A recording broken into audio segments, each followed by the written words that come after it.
À sa prise des fonctions du ministre des Recherches scientifiques et innovations technologiques le 9 septembre 2019, Maître José Mpanda Kabango promit de laisser à ce ministère le peu de temps qu'il va y être des bonnes empreintes, non seulement à travers la modernisation et viabilisation des centres et instituts de recherche, mais aussi par la valorisation des chercheurs congolais.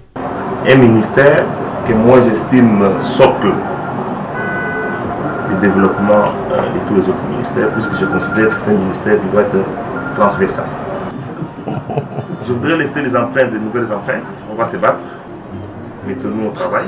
Se battre, Maître José Mpanda ouvre le premier chantier de la dotation des centres et instituts de recherche en matériel et autres équipements, ainsi que de laboratoires.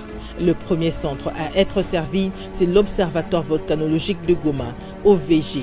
Il a bénéficié des équipements spécifiques, notamment les stations sismographiques, les capteurs thermiques, les ordinateurs pour le laboratoire de sismologie, les ordinateurs et imprimantes pour tous les départements.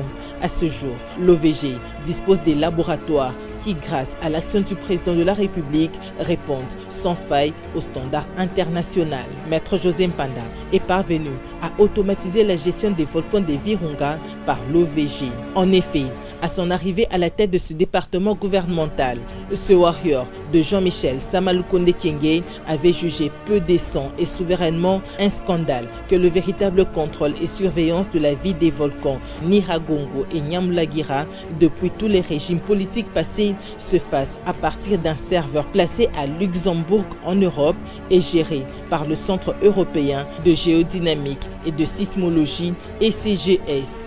Depuis août 2022, l'OVG surveille en temps réel depuis Goma grâce aux équipements nécessaires dont il avait besoin et fournis par le gouvernement sur fonds propres. Ces équipements opérationnels sont manipulés par des Congolais.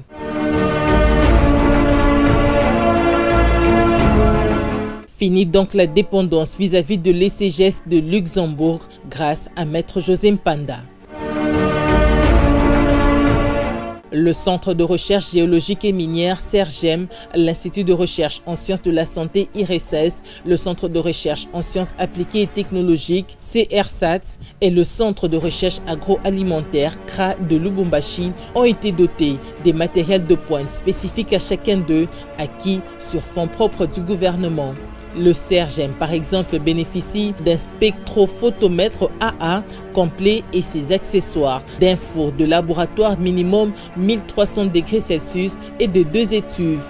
L'IRESSES est bénéficiaire d'un agitateur magnétique, de 5 agitateurs de type Vortex, d'un appareil à pointe de fusion digitale et ses accessoires, de 5 bains marines, de 5 balances analytiques, de 3 centrifugeuses à haute vitesse, de 4 chambres d'observatoire pour la lampe UV, de 3 congélateurs, de 3 distillateurs, de 2 étuves à vide et une universelle, d'un évaporateur rotatif, de 2 fours à moule, d'une haute à flux laminaire horizontal, de 3 microscopes binoculaires, de 5 pH mètres portables CCM Silica gel préparatif en verre, de 2 plaques CCM Silica gel préparatif en aluminium, de 2 plaques CCM Silica gel analytique support en aluminium, de 3 réfrigérateurs, d'un spectrophotomètre visible et UV, d'un dessiccateur à vide, de 15 lunettes de sécurité, de 2 creusets en porcelaine dure émaillée température max, de 5 tubes à essai, de 5 verres montres, d'une plaque chauffante PC540, de 20 fioles jaugées 50 ml, de 20 fioles jaugées 100 ml.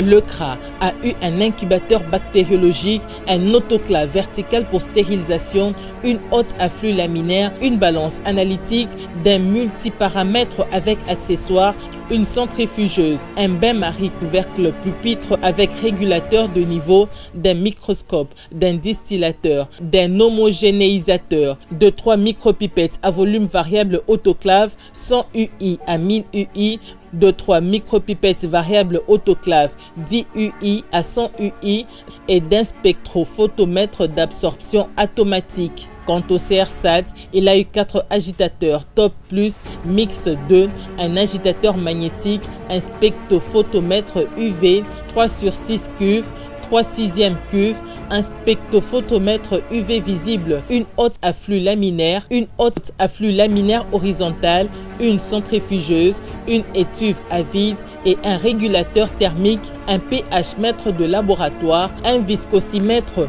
3 luxmètres numériques, 3 hygromètres et un tour à métaux.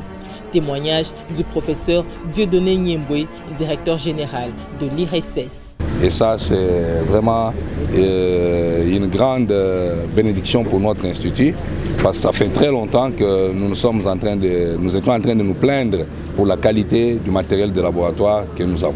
Sans honte, je peux dire que jusque-là, nous avons fonctionné avec des laboratoires de routine qui ne correspondaient pas à l'image d'un institut de recherche en sciences de la santé.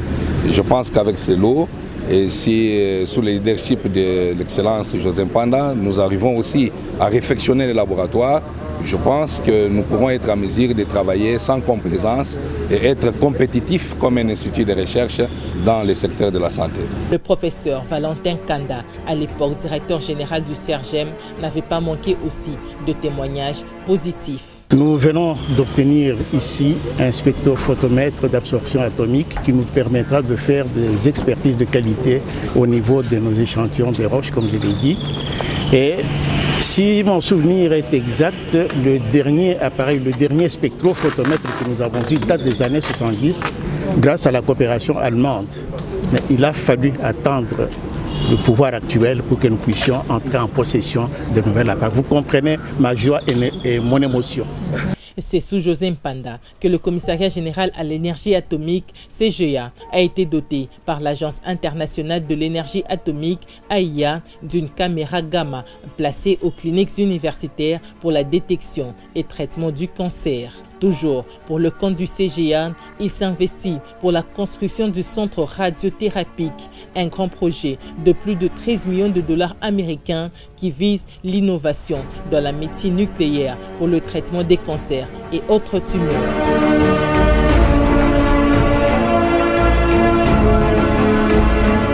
Le deuxième chantier, entrepris par Maître José Mpanda Kabango pendant son mandat au ministère de la Recherche scientifique et innovation technologique, a été la dotation à l'administration et au centre et institut de recherche des véhicules pour la locomotion des agents et cadres. Dans le lot des bénéficiaires, l'OVG, 2 Jeeps Toyota Land Cruiser 4x4 Linera, un minibus, 2 Jeeps Toyota Land Cruiser, plus des motos, le Saint-Péry, 3 minibus, crèche, IRSS, IGC ont chacun obtenu une Jeep 4x4. En plus, le Conseil national scientifique CNS, le secrétariat scientifique de l'Université de Kinshasa et le secrétariat général de la recherche scientifique et innovation technologique, la direction des services généraux, la direction de la coopération scientifique, la cellule de gestion des projets et des marchés publics compte parmi les bénéficiaires des véhicules. D'après le secrétaire général à la recherche scientifique et innovation technologique, Odon Dambo, dans l'histoire de ce ministère de la recherche scientifique, c'est la toute première fois qu'un ministre s'emploie à doter les centres et instituts de recherche des matériels roulants sur fonds propres du gouvernement, mais aussi d'autres équipements spécifiques pour leur fonctionnement. Souvent, le recours était fait aux partenaires extérieurs. Donc, c'est cette politique de la main tendue et de la dépendance que le warrior de Sama Lukonde Kyenge à la recherche scientifique et innovation technologique est déterminé à briser. Le troisième chantier, entrepris par Maître José Mpanda, c'est la modernisation des infrastructures. Jeudi 16 mars 2023, il a inspecté certains chantiers en réalisation à Kinshasa pour se rendre compte de l'avancement des travaux. C'est ainsi qu'il s'est rendu à l'université de Kinshasa où s'érige un immeuble de centre de recherche en géophysique, CRG en sigle. C'est un immeuble de 3 étages qui doit être érigé en 3 phases. Il faut dire que depuis sa création en novembre 1982, le CERGEM a été toujours sous-logé dans les installations du Centre de recherche géologique et minière CRGM.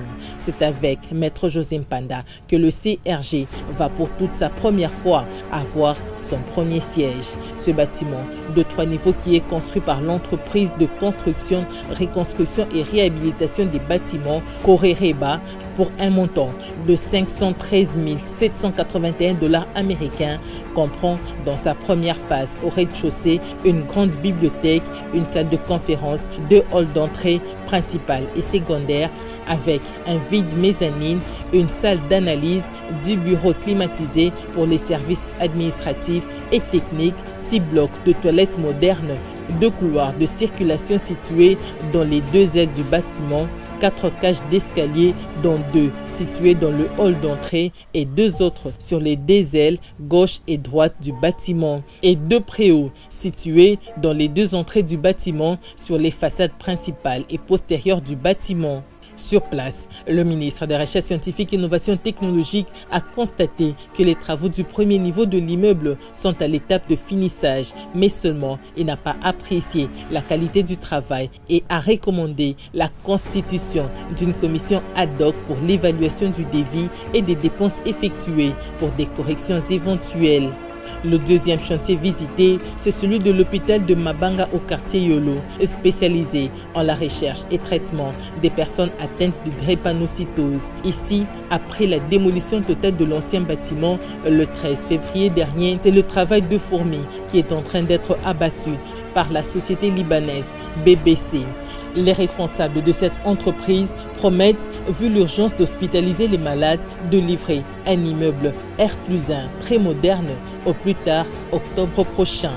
Le ministre Mpanda n'a pas caché sa satisfaction quant à l'avancement des travaux financés à 70% par la fondation Denise Nyakeru Tshisekedi, la première dame de la République, et 30% par le gouvernement congolais. Je crois qu'il y a la volonté positive de bien faire. Mais d'où nous venons, c'est vraiment... Moi, je tiens à féliciter les recrutements de la fondation. Okay. La fondation Nyakeru Tshisekedi a fait une très bonne sélection d'entrepreneurs qui fait les travaux et on sent qu'il y a une expertise, contrairement de là où nous venons, puisque là, on n'a eu que nos yeux pour pleurer. Même satisfaction, Maître José Mpanda l'a manifesté au 3e chantier du Conseil national pour la protection contre le rayonnement ionisant à Sainte-Péry en sigle, au quartier Funa. Ici, un immeuble de 4 étages est déjà érigé grâce au montage financier proposé par le ministère et dont les travaux se situent au niveau de finissage.